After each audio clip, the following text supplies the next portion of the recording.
Folks, we'll go ahead and get started. My name is David Gleiser. I'm the director of the community.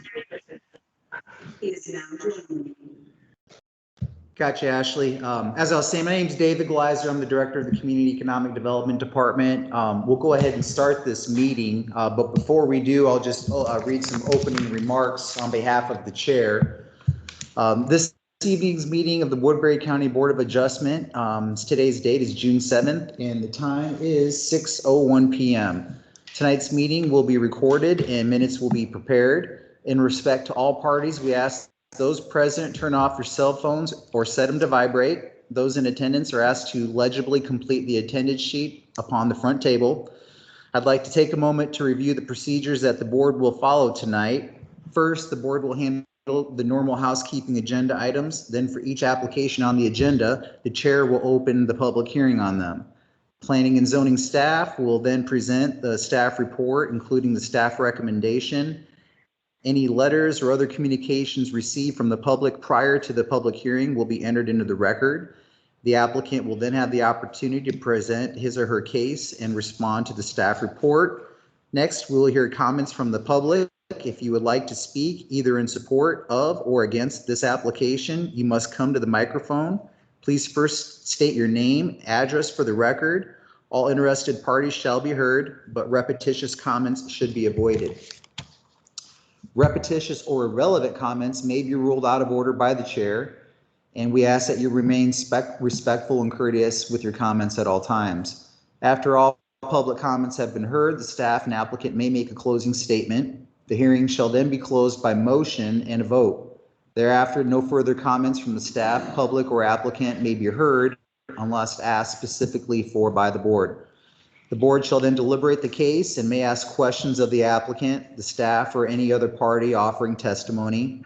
However, such questions do not reopen the hearing for additional comments from the public unless so requested or approved by the board. The board will then formulate and vote on a motion. The motion will typically either grant or deny the requested application. Any board member who has an ex parte communication to place in the record of this meeting should do so prior to the beginning of deliberation of the respective agenda item. Any person desiring to appeal the board's decision to a court of record may do so within 30 days after the filing of this decision with the Planning and Zoning Office. At this time, the chair, Mr. Tom Thiessen, we may go ahead and proceed into agenda item 1 with the call to order. And do the roll call now. Yes. Pam Clark, roll call. Present. Ashley Christensen. I'm here. Daniel Hare. Present. Bob Riette. Yes. Tom Thiessen. All right, let the record reflect that all board members are present. Okay, is there any public comment on matters not on the agenda for tonight? Anything not on the agenda? Okay, need to approve the minutes from the May 3rd, 2021 meeting.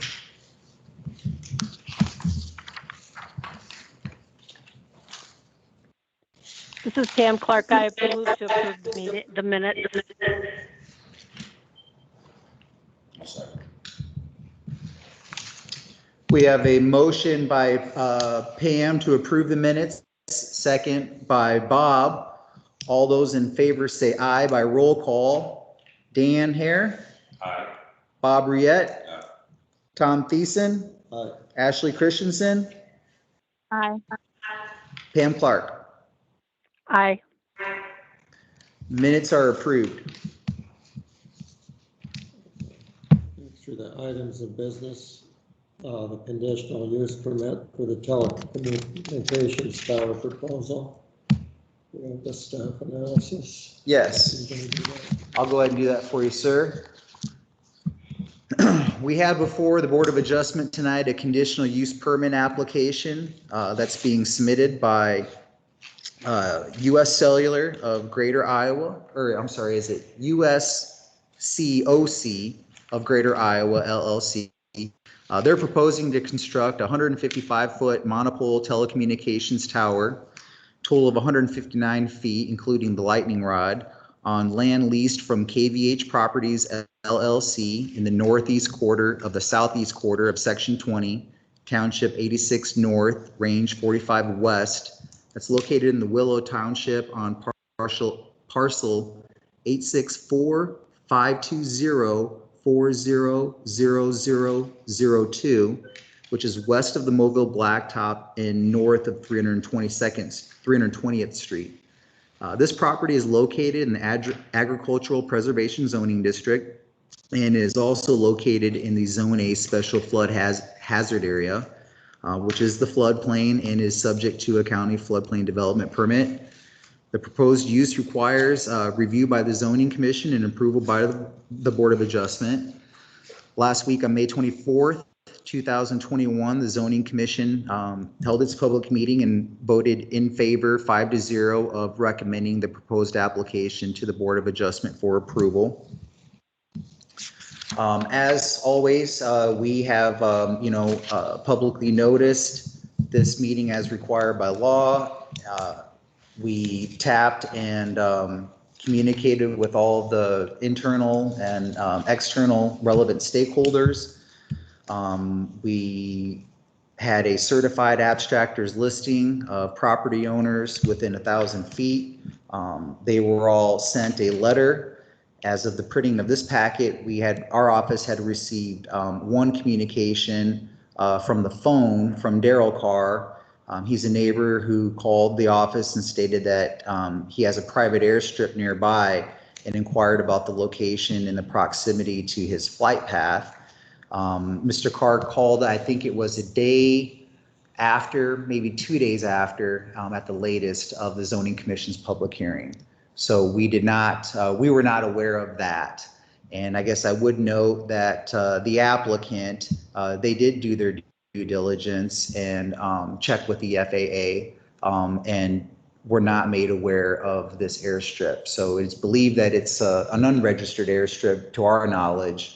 Otherwise, it would have showed up during their site application review process. Outside of that communication, our office did receive a letter from the Hornet Fire Department. It's referenced in your packet on page 11. And essentially, the letter from the Hornet Fire Department was related to their concern of the setback distance from the proposed telecommunications tower. And after reading the fire department's concern, I contacted the mayor of Hornet, who I know is also a member of the Hornet Fire Department, and asked if he could relay our response to that letter back to the fire chief and the full fire department. And on your table, you can see a letter here that I dated Friday, June 4th. And that was the response back to the mayor and to the Hornet Fire Department. And essentially what they wanted us to do was to set back their concern was that they thought that the tower was going to be too close to the road, and they thought it was a guide tower. I informed them of the actual height of the tower, as well as our zoning ordinance requirements for setback distances for telecommunications towers. And essentially, you can see that this proposal actually meets and technically it exceeds our minimum required setback distances. So from our office's perspective, we have no issue with this proposal as it relates to the setback distances. And also, I would note that the applicants have provided, as required by our ordinance, a engineer's structural report, and that proves or demonstrates that this tower's fall zone is actually within, I believe, 70 feet. It essentially collapses onto itself.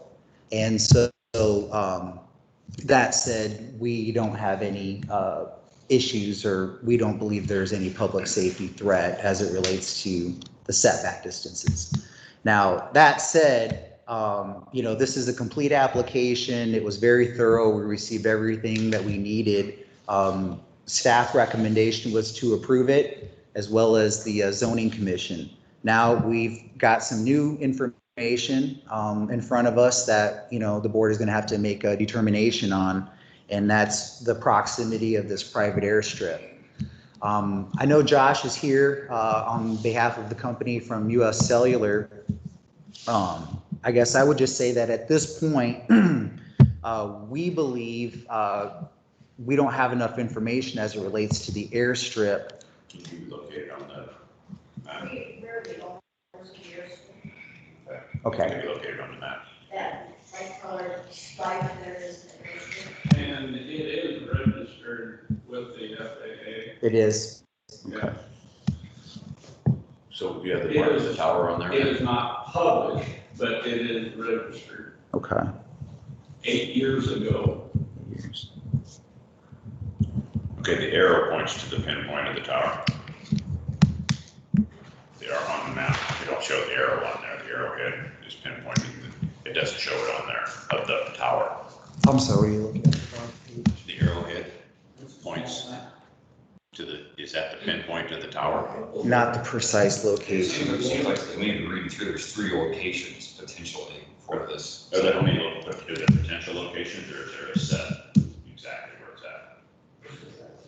It's a set exact location. I think that arrow is, Do you have that in reference to the airstrip? I mean, if it's right square to the airstrip or if it's. This is what I understand, here's what I understood though, there's location 1, which would be right there. And then you look here, though, there's location 2, which means it looked like it would be back here. This is location 3. Location 2 makes it look like it would be moved down here. okay. So it looks like there's 3 areas, locations I'm certain about. We will let the representative from the company. Just no information, I guess. Yeah, absolutely. Well, my name is Josh Watson. I'm here on behalf of US Cellular. And again, my purpose here tonight is to answer any questions that you guys may have. So as part of the zoning code, it's requested that we submit photo simulations from several locations, demonstrating what the tower will look like relative to the surroundings. So those 3 locations are basically from directly in front of where the tower would be off of the mobile road. And then the other locations are taken from kind of the nearest residential or the nearest crossroads. So there was one location that was taken from the nearest crossroad to the north. And then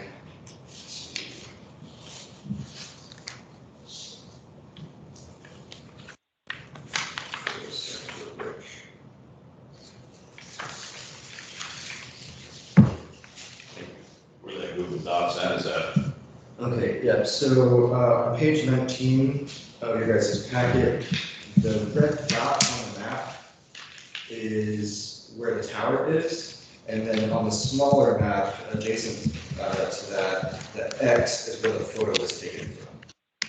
So that's what the tower will look like from each of those locations.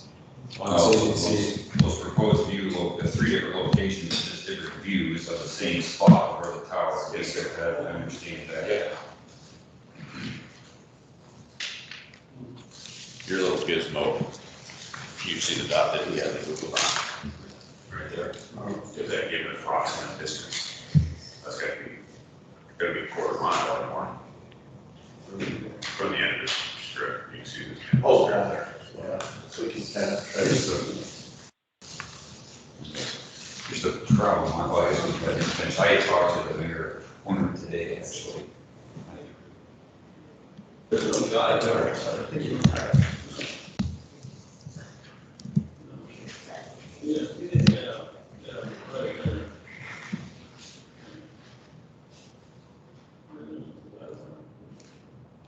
And the Google Doc was no ways up above that. You know, just kind of an approximate. This is like, yeah. Looks like you're getting 600.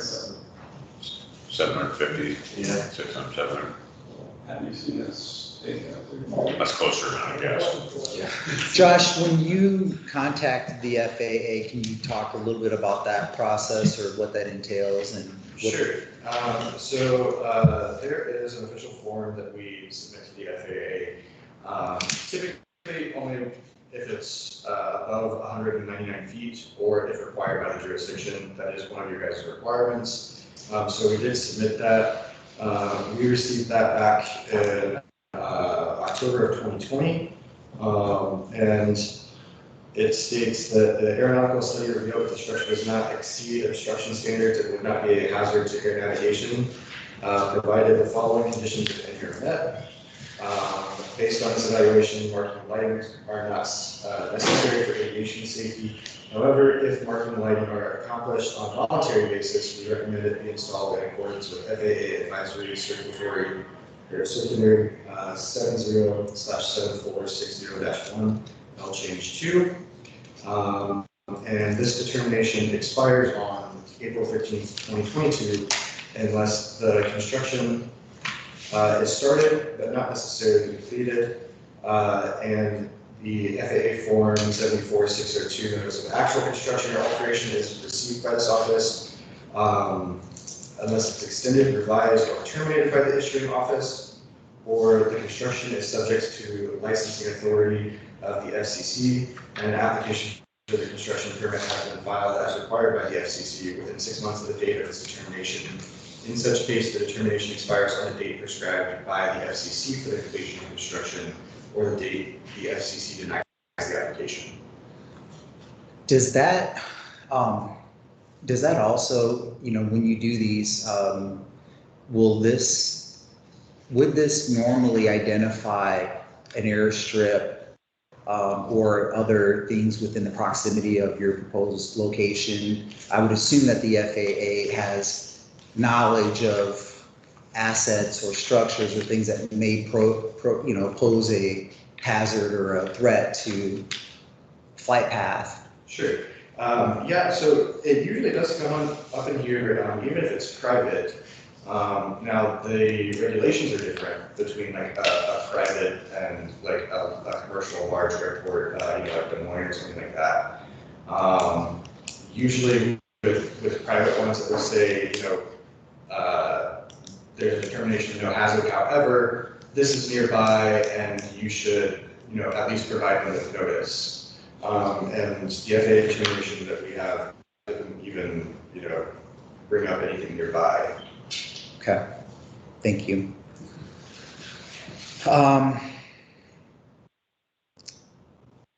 Commissioners, do you have any, or board members, do you have any other questions? When were you first aware of there is an airstrip there? Actually, Friday evening, I got off of a flight and I had a voicemail from David. I think actually I got the staff report from Dan, and it made mention of it. And then David left me a voicemail Friday afternoon, Friday evening. And so I pulled Google Earth back up, because also Google Earth is really good about demarcating where private airstrips are. And so I'm not sure where they get their information from, but even strips like this where it's just simply a strip of grass, usually there's a little airplane there that says what the name of the field is. It's also absent from Google Earth. Honestly, just kind of looking at the topography and stuff, it looks like water drain in that area. So I thought, that was just That was the question, you did see the green. Yeah, when I went back, once I got David's voicemail, and I went back and he said it was immediately adjacent to the south. I was like, oh, okay, there's a straight line. But prior to that, I had not noticed this at all. How long did that airstrip been there? 8 years.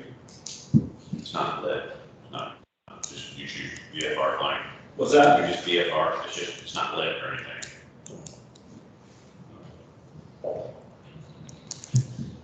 I know right where it's at, I'm very familiar with the area, so I've seen it, I know right where it's at, I've driven past it many times.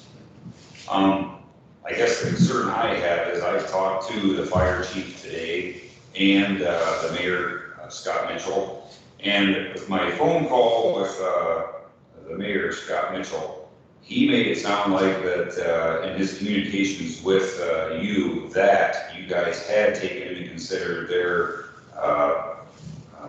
setback problem here. I guess the setback they're worried about most would be the east one. If that tower were to go clear over in the event of a tornado or something and actually block the Mobile Blacktop emergencies, that's the main order in and out of that area. And that was his concern. When I talked to him, he was under the impression that you guys had made a change and setback was going to be further back than just if the tower had collapsed on itself. So that, as of right now, that's what he had thought. So I do know we do have a little discrepancy going on there based on my phone call that I had with him this morning. So they were under the impression that it wasn't going to move back a little further than the 77 or 80 feet, which, the zoning required. Yeah, no, I mean, what I wrote was pretty much verbatim what I shared with him over the phone, so I'm not So sure. it is actually set back greater than that. It's, as currently planned, the center of the tower is set back 150 feet, 151 feet from the road. Okay, so that east setback, if the whole tower were to collapse with a tornado event, very unlikely, but we've kind of seen it all down there. I mean, we've seen 500-year floods 3 years in a row. I was here for it, trust me. So you're saying that east setback, if that thing were to go completely flat, it would not reach the highway? So the tower is actually designed with a breakpoint. So that's what David was referring to with the engineering falls on letter. We worked with the manufacturer of the tower, and the way that it's designed, that foundation is like a skyscraper's foundation. It goes down, it's designed to be perfectly in that spot based on soil analysis. And so if something catastrophic were to happen, it would actually bend at that engineering point. If it was breaking off, again, probably some larger issues, but at that point it would be falling down. The tower itself is 155 feet. Again, I mean, it doesn't really happen that way with monopoles. With the guide tower, yes, that can, go down in whatever direction the wire breaks. But with the monopole, it's really not gonna, it's not gonna fall over. It's definitely not gonna like somersault or anything like that. And I definitely understand with the flooding. Like I said, I was working up here. I was actually almost missed a meeting with the city because I couldn't access the city. So all that is taken into consideration. We've contacted the Iowa Department of Natural Resources to determine the base flood elevation. The equipment is placed above that base flood elevation as required by the zoning code. So again, from a safety perspective, it's a common misconception, but it's been engineered so that it won't do that, so that it will remain on this property. Because I was reading here from Sabre Industries, the engineer that designed this is talking about, the basic wind speed of 112 miles per hour, for that monopole. And, I'm just thinking of, if the impossible happens. So I guess to make it clear, the east setback, which is what I was talking about, that's over 150 feet. So the east setback is 151 feet. Okay. And so it is slightly shorter than the tower. So theoretically, if the whole thing were to go clear down, it would potentially get on the highway, potentially, tip of it, 9 feet of it. I mean, again, Very unlikely, but we're, 159 foot tower, 150 foot setback from the road. again, the tower is designed to fail before that. And the tower is designed to fail, at these specifications. So anything greater than that, the tower is already failed and going to bend and snap. The distribution of the road is at the setback or the center of the road. Well, that's what I'm not sure. If it's the setback, then it's a kind of a non-issue thing, if it's the center of the road. Yep, and be close, yeah. So That 150, 150, you're measuring 150 foot from the center of the road, or is that from the county right of way? That would be from the county right away. Yeah, so then it's a non-issue. Yeah.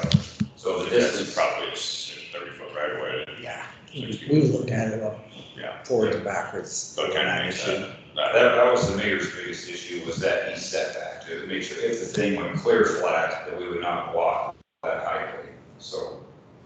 Okay.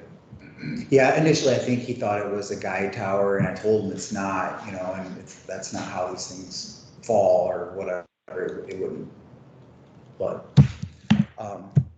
so setbacks, are fine. I think really the issue in front of us, you know, this evening is proximity of this, private airstrip.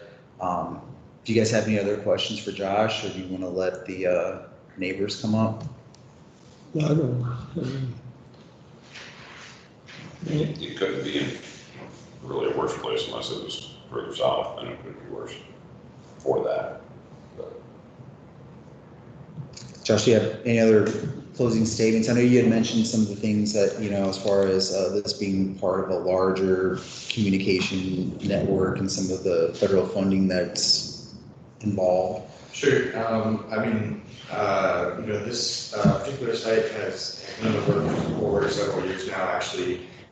You know, partially due to the pandemic, things shutting down and different approvals not being available. But I was part of phase one of this project, which was in and directly adjacent to Sioux City. You know, I've worked on several sites here in the city and Dakota Dunes, the surrounding area. This is phase two of this project. It's an emerging market for US Cellular. You know, they're very excited and grateful to have the opportunity to bring their service here.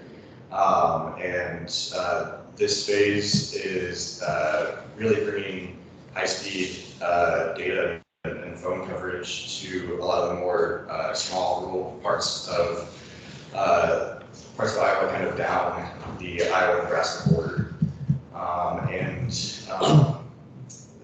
Some of these sites also do have federal dollars wrapped up in them as part of that, you know, to bring the coverage to places that still don't have it. There is a lot of time and approvals and due diligence invested in, you know, this exact location. And we've worked very closely, you know, with the county at every step to make sure that we're fulfilling every requirement in the application and supplying every document and approval that we need to. Did your company approach, I guess, how was this site chosen? Did your company approach the landowner, or did the landowner approach your company, or how was this particular site? Sure. The magic site. So I am given an area on the map. In this case, it was kind of a smaller rectangle. The site is designed to work in connection with the other sites in the area and the other planned sites in the area. There's a level of tolerance because again, it's connecting back to 3 different sites at any given time to provide coverage to that larger area. So my job is to go out, talk to the jurisdiction, find out the regulations, and then approach various landowners who have property that falls within those guidelines and determine interest. I generally try to get kind of a sampling of locations within that area. You know, I don't want anything that's, I don't want to just focus on the southeast corner. I really want to give them kind of each position, because then once I turn those in, the RF engineer runs it through their simulator and determines, you know, which location is best based on elevation, based on proximity to the other towers. We do look at constructability as part of it. You know, if we don't have to build an access road 5 miles up a mountain, we definitely don't want to do that.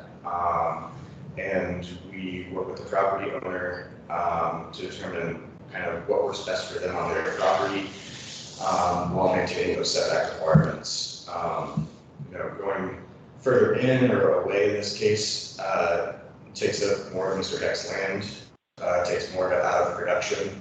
And we're adding impervious surfaces, but we're still taking away, you know, plants and things that do keep the soil in place when these flooding events happen.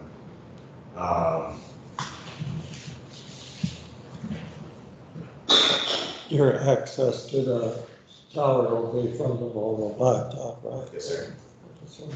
So basically, I think Josh would like kind of what you described as like, this is the vicinity, this is the landowner I'm gonna go talk to, and then this is the parcel, and then so you tell me, Mr. Landowner, like, where do you think you'd want this? And you'd say, we're over here is probably a good spot, and then you try to pencil it out to see if it fits within the setback distances. Yeah, and then also too, if I look at a property and I see more than one location that could potentially work, again, I'll typically point that out and say, these are equally as good for me, or, I can see where this could work, but it might have to be farther in, or, in this case, we've already received preliminary approval for the access permit as well. So that's taken into consideration, making sure the access is, right after a curve or something like that. And then we can move forward from there. Should we hear from Mr. Carr to find out just exactly how Yeah. serious it is? And then Yeah, absolutely. Call it. Sure. Absolutely. Ashley or Pam, do you have any questions or comments for the applicant at this time? Or we will go ahead and call up the neighbors. Well, could you kind of repeat what he said in a nutshell, because it's really hard to hear. Daniel here asked, how did US Cellular go about finding this location? Was the cell company contact the landowner? Was it the landowner contacting them? And what Josh described was a process where he has to use triangulation because of the cellular signal. So he's got sort of a triangle of area that he has to work within. And then within that triangle, he identifies parcels that he think would be a good fit based on, just his GIS aerial analysis. Once he's identified some parcels that look decent, he initiates contact with the landowner. And then at that point, the landowner tells the company where they would like it, where they think it would have the least impact to their farm or to, their fields or their house. And then what the company does is then they take, the setback distances of the jurisdiction and they try to see if it will sketch out and fit. And in this particular situation, the location that the property owner identified worked with our setbacks, and so that's how they ended up with this site location. So what did he have to say about the airstrip proximity? The property owner that they are leasing from did not make the company aware of this issue. We were not aware of this issue until a day, maybe 2 days after the zoning commission held its public meeting on the application. And Okay. the applicant did do their FAA pre-site determination, and in that determination, it did not acknowledge this private airstrip or the proximity to it. But instead it said that the actual height of the tower did not require or did not meet the requirements for any regulations for flight. So basically they said it's short enough that it's not a concern for them. Oh, okay. So this is kind of a surprise for us. Yeah.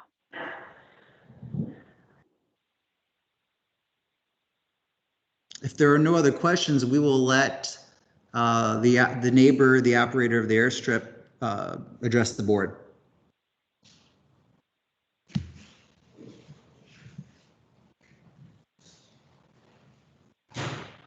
Darrell Carr from Hornick, the farmland. I live in Mobile. I would request that tower be moved further north, if at all possible, maybe up to that field access driveway. And that would be a lot better than where it is, or the proposed site is now, for me anyway. So you are okay with the tower being constructed, just not in this exact spot? I would much rather prefer it move north a little ways, maybe up to the field entrance driveway. Yes, that's a couple hundred yards, I'm guessing. Yeah, is that driveway that far up there? Yeah, probably. Something like that, just a ballpark figure. You get the whole airstrip. So I don't know if you can zoom that in or, When you do your down on your mind, on a perfectly beautiful day, it wouldn't be a problem at all. right. But if you get a little bit of west wind, If you get a wind, it could be a little bit tricky with the trees around Nikki Blasky's house there. That might be an issue. Right, where's that? and be pretty fair to say, when you're using that airstrip, you're probably off the ground before you hit that north line of trees there. Yeah. Oh, yes. Yeah. I mean, you're using primarily the south part of the airstrip. When I looked at this today, I thought, why couldn't you come out of your hangar, taxi north, turn around, and then take off? Prevailing winds. You take off into the wind. You either have to go 3.6 or 1.8. So it's And not. hope for not a crosswind. Right. Yeah, you don't want to fly, No, you don't want no. to fly So, with the wind. Gotcha. Even if 5-mile-an-hour headwind makes all the difference in the world. so, If it was calm, it wouldn't make any difference. yeah. Correct. Summertime, you take Yeah, off you could- something. If it's calm, you could take off any direction, Gotcha. north or south. But if you try and take off in a tailwind, it's not advised. How's that? Yeah. And you probably have, by the time you clear that second grove, you probably have 500 feet elevation already. All depends on the, On a good day, on a good typical day. well, if the air is dense, yeah. If the air is hot, you got thin air, you That's all, might that's not all get on that. good days. Right. Today, you're going Yeah. Yeah, so, anyway. That's all I am. The only thing I can do is request it being moved, I think. You Basically. know, if they moved it to the west, would that help you out any? No, it would be worse, worse. Yeah. East would be better, west is worse. Yeah. So, is there any other Question for issues? Kevin on that. When you talked with Josh and you picked this particular spot on the field, what was the advantage of it over being that same distance off the north? Probably probably the best way. Yes, please. I'm Kevin Heck, and my wife and I own the property that we're talking about here. And my address is 617 Benning Drive, Holstein, Iowa. And I know that, I guess 8 years ago, that I had heard that Daryl put the airstrip in, but I haven't given it another thought since, and I've never seen a plane or any kind of air traffic there. Doesn't mean that he doesn't fly it every day. I'm not saying that.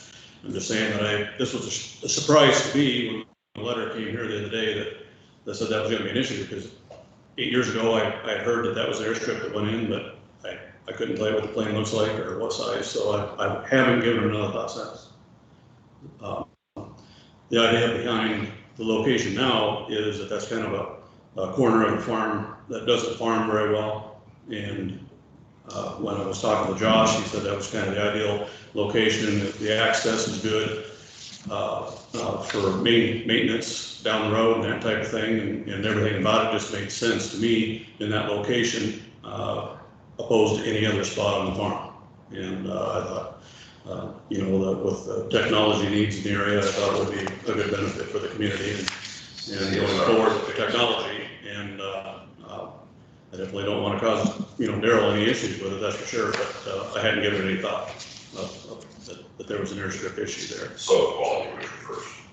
Pardon? Soil quality was your first reason. Right. Yeah, that's the reason that area of access. What do you feel about Daryl's post?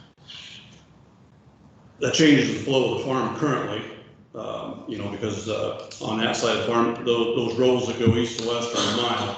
And so there's only two outlets that we use other than the main building site up there. So it just changes the flow, and that's the reason we picked that corner there. And I haven't given that any other thought. And I don't know how that Josh can answer the rest of the questions on that, but we've spent 2 years going through all the process of picking this location. So, but that's the reason that we decided on the particular location that it's in. You see this now? Yeah, I understand. Yeah. Oh, Pam or Ashley, did one? Hi, this is Ashley. So I was wondering if Mr. Carr either flies or sprays for other farms in the area. Could you repeat that last part? It was a question for Mr. Carr. Yes. Could you repeat it, please? Sure. I was just curious if with his airplane, if he flies or sprays for other farms in the proximate area. I think, did you ask if, It is not a spray plane, no. Recreational, you don't crop dust. No, it's just a light sport is what it is. okay, so this is not an agricultural, Application, no. okay. Ashley, Mr. Carr said that the plane is not used for agricultural purposes. It's just a recreational plane. Correct. Thank you. If they want to land there, they are more than welcome to. I'll let them know that. If they have trouble or have issues, they're more than welcome to land there. That's about 12. Yes. It's just a quarter mile, so they're not gonna, it would have to be an emergency probably. So, Well, one of the things that we did in our review, once we were made aware of this, this structure, this particular asset, is we went to our file and looked at it. And so you said that the plane, the airstrip went in 2012. what's that? When did the airstrip go in? What year did you put it in? Our airstrip was put in 2013. 13. Because what we did notice, and I assume that this was a cropped sprayer, is that airstrips are actually required by our ordinance to have a conditional use permit in order to operate. We don't have one on file. I assumed that we didn't have one on file because it was agriculturally exempt. But now knowing that there's not, it kind of presents a zoning violation. It wouldn't, more than likely, wouldn't have been an issue at the time, other than the absence of the permit. It's, yeah, well, absence of a permit in a flood zone. So, it would have raised some flags. I mean, it raised some flags when we learned of it. And so that's kind of, basically we didn't have a lot of time to do any fact finding or much of an investigation. So really what we were relying on is the testimony this evening to determine what is the use of this airstrip in relation to the application. And so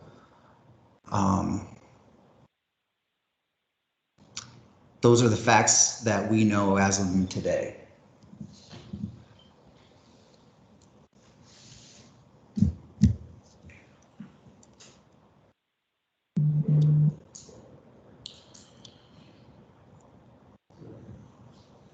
Anybody else want to address them?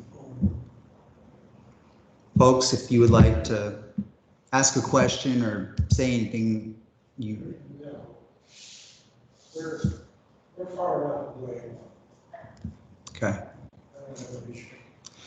So my biggest concern from this was that, I wanted to verify that it was indeed registered or approved or acknowledged by the FAA. I don't have evidence of that with us this evening. I'm not sure if you brought it. We tried to look online and we were not able to identify this address or these coordinates with the FAA. It's on file in Kansas City. John is the first name with FAA that I can't remember his last name, but he is in charge of airstrips in Iowa and several surrounding states. But the actual file is in his office and nobody can access it because of COVID. So, but if you would want to call him, you do shout, I guess.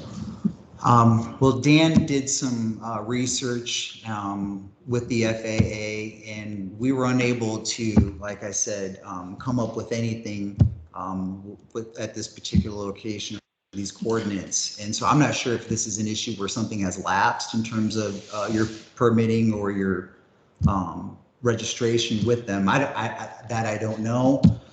Without any evidence, it's hard to, you know, take that into consideration, I would say.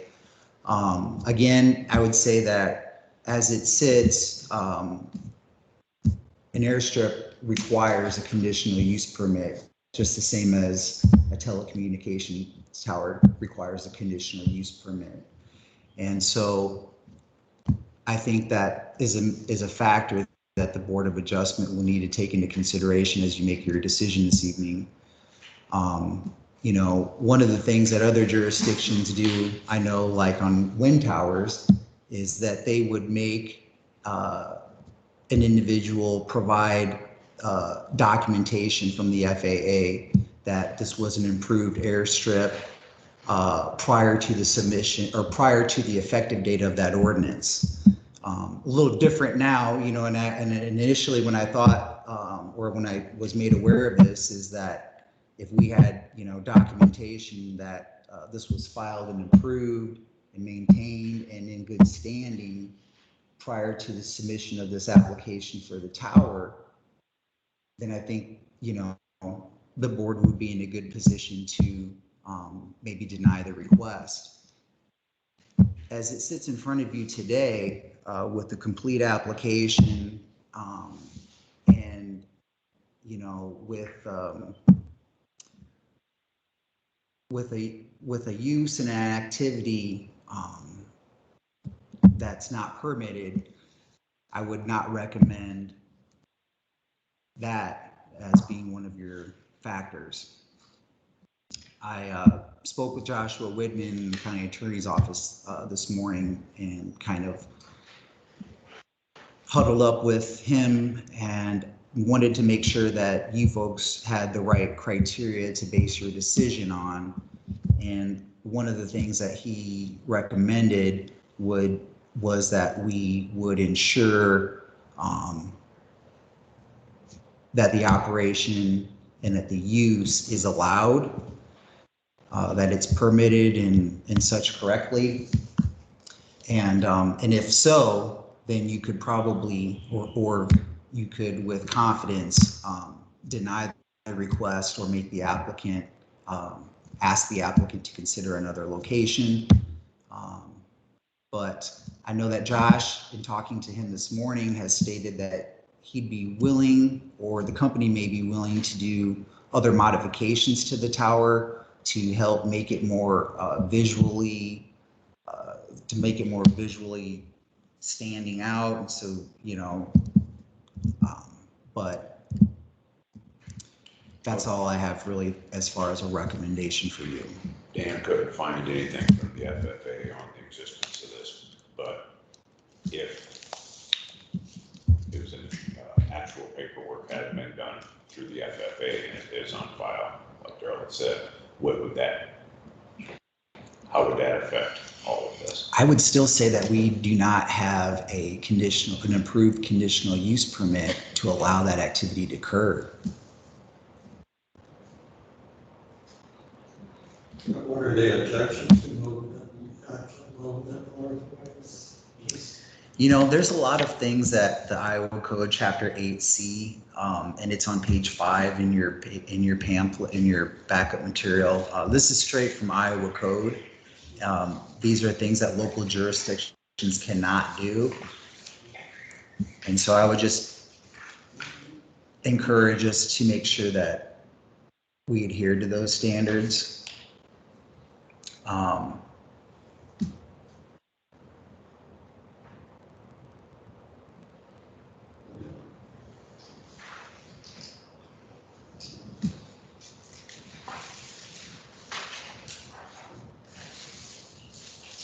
And we do have, you know, some situations where state, federal, local governments don't necessarily coordinate or communicate. For example, we've had issues with dog breeders and the Iowa Department of Ag Land Stewardship. They have actually given permits for people to be dog breeders when the local zoning does not support that use. And so that, I guess that's just kind of an example of how somebody can go to another level of government, get a permit or get approved for something, only to find out that the local government or the local jurisdictions, regulations or laws are counter to that. So. How far on that airstrip about that's a 360 north-south, exactly. How far to the west is that of the tower right now at flight line? I haven't ever measured it. I don't know exactly how far. That's what we were trying to pull up the Google Doc, how accurate it is. You don't know how far your runway is off of the road right away, because we know where the tower is off the right of way. But as a reference point here, I don't. as a reference But, and,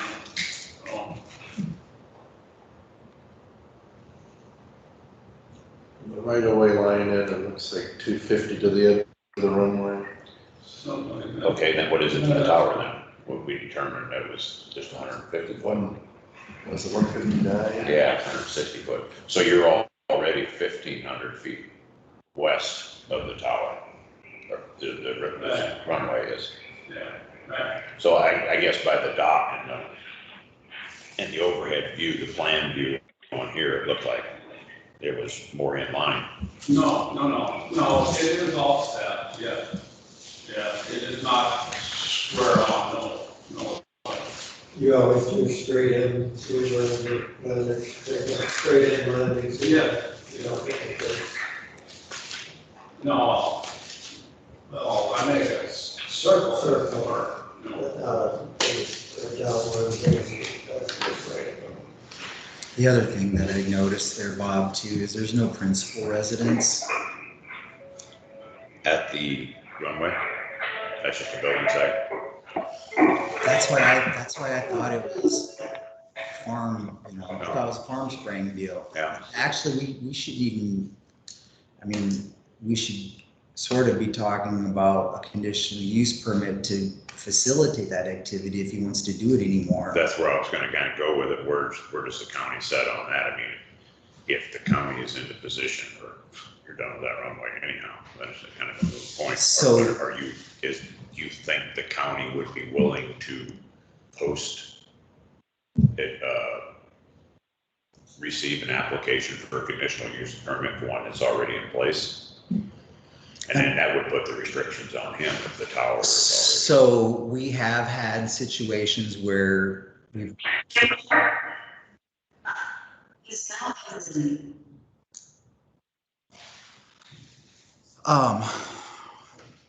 We have had situations where people have had started activities or conducted uses that were not allowed and that needed a conditional use permit to do it. And we've brought those folks, you know, back to the zoning commission and have gone through those ringers. And sometimes, you know,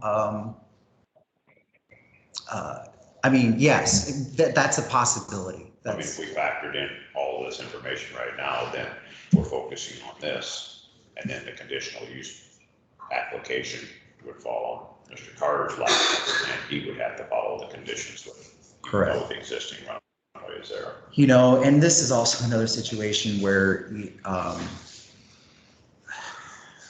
mean, because there's not a principal residence on there, it's not an agricultural activity. I don't see how we could, I don't think it would meet the muster to get approved through a conditional use permit without a principal residence being on there. It's like a double whammy zoning violation kind of a deal. That is a requirement for a landing strip, is to have a principal residence at that location. No,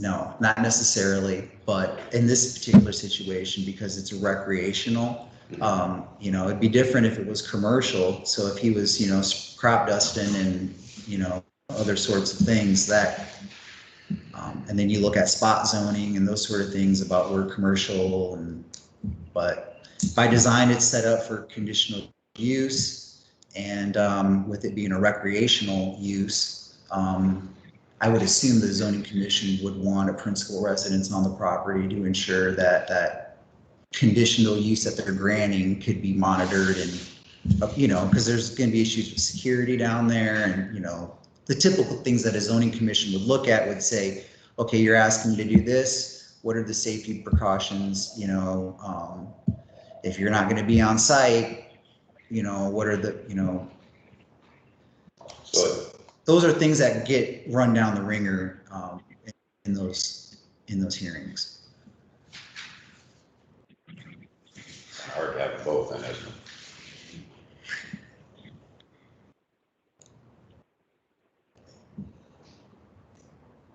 So, but to answer your question, our office has the practice of responding to zoning violations when they are submitted to our office, either, you know, in a written complaint, in a formal fashion. A situation like this where it's, you know, brought to our attention, and I mean, we will need to respond now. In the absence of a complaint. In the absence of a complaint with, this is, yeah, I mean, it's. So I was hoping that we were going to learn a little bit different, but Yeah. The facts of the case as they've been presented and the testimony provided would, I guess, lead me down the path with the recommendation to approve based on the circumstances. And the airstrips are completely separate.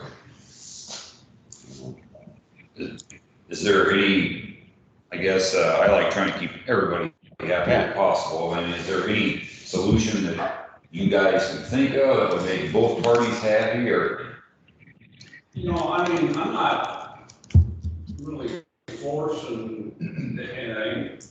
I was just in hopes, if it was possible, to move it a little bit further north. You see That's all I. You see where the situation's gone to now. Oh, absolutely. But I mean, I ain't gonna holler about it, you know. I'm so sorry. It's kind of a sad deal. If it has to be there, I'll just work around it. I mean, that's no big thing, I guess. I would And just, we're at the limits, so we can't really go east at all, is that right? Because of the. Yeah, because of the setbacks that the fire department were right, worried about. yeah. It sounds like we're avoiding the dog that's already dead in the middle of the road, but it's just. Yeah, Josh, you know, if you would want to make any other final comments or anything, but I know that when we spoke this morning, he offered up the possibility of maybe doing some other modifications that might help, you know, make the visual appearance of the tower more prominent. So Mr. Carr can, you know, make sure he sees it when he's. But if you're gonna take away, or if it's gonna be taken away, where is that? I mean, there's a chance that They might be able to come up with a solution. there might be. Okay, There might be. that's good. Yeah, I mean, considering we would try to make, you know, we tried to make it work somehow. That'd be nice. Mhm. But And usually if the neighborhood is sympathetic or understanding or supportive, that usually goes a long way. I don't have any more questions, I don't think. Any other questions and comments?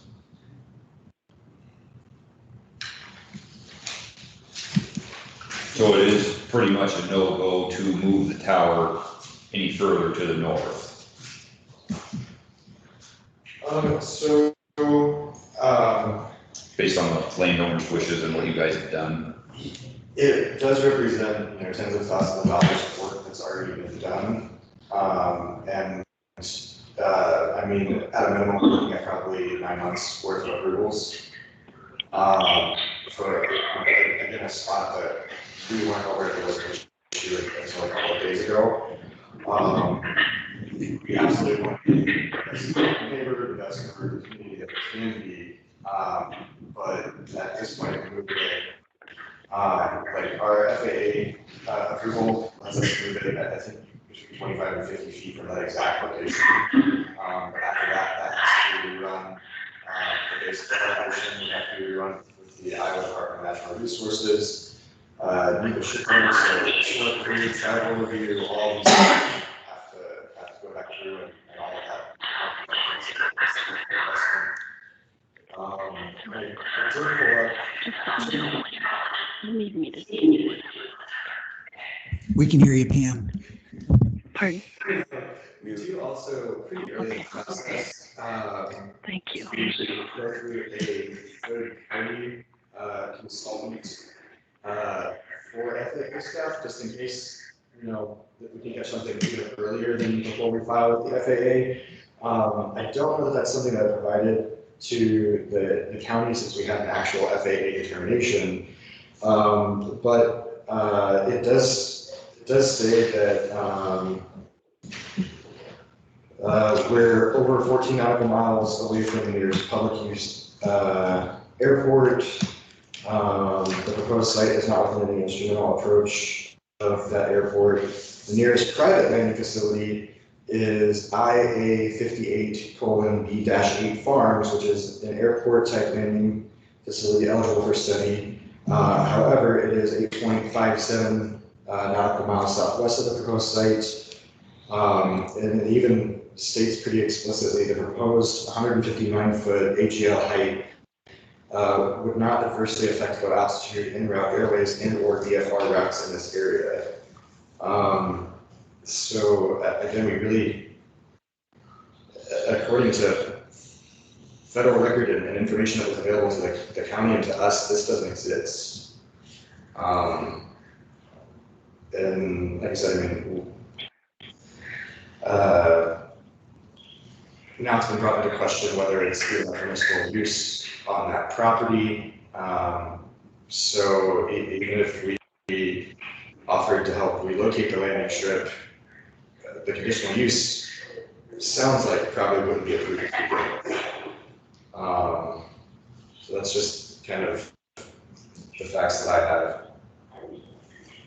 But I did speak with the project manager. I don't know how much of an issue, visibility is as opposed to just proximity.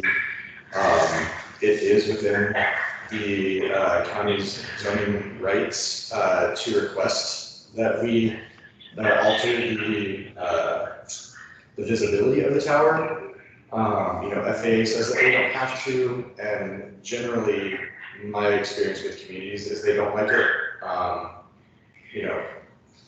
Seeing a tower is already intrusive to some people, and then you put orange and white paint on it, or a flashing light, and that just makes it even more so. But if visibility is a concern, that is something that I talked to US Cellular about, and they would be willing to bear that cost, again, just to try to get it paid.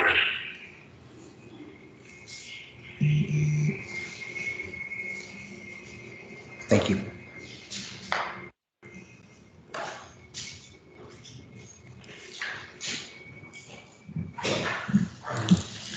Well, I think we can close the public hearing if you'd like. Make a motion to close the public hearing.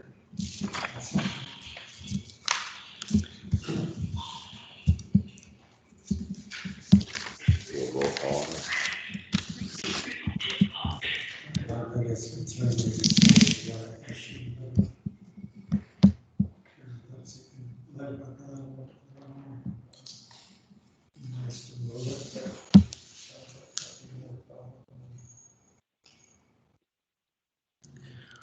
Well, we have a motion on the table to approve the application as proposed. Oh, I thought you said you had, okay, I'm sorry, motion to close the public hearing, and that's been approved and seconded. All in favor, say aye. Aye.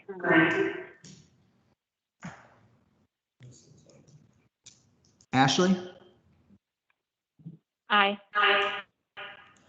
All right, motion carries 5-0. The public hearing is closed. Now, if the board would like to entertain a motion to approve or deny the application.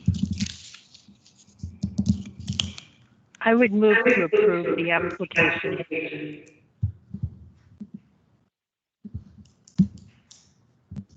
And that was Pam, correct? Yes, sorry. Thank you. I'll make a second. We have a motion on the floor to approve the application as proposed. Second has been made. We'll do a roll call. All those in favor say aye. Opposed, same sign. Daniel Hare. Aye. Pam Clark. Aye. Ashley Christensen. Aye. Bob Riette. Aye. Tom Thiessen. The motion passes 5-0. We are on number 6.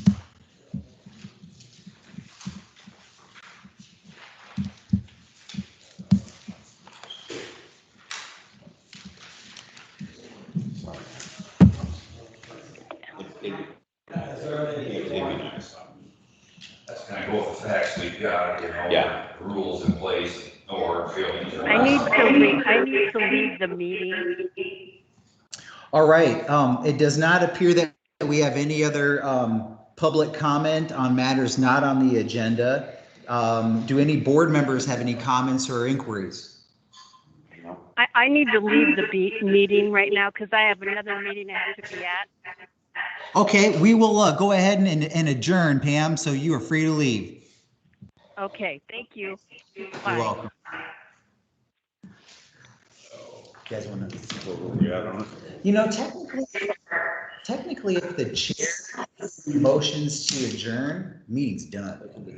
Yeah, then it's done. That's an easier way to do it.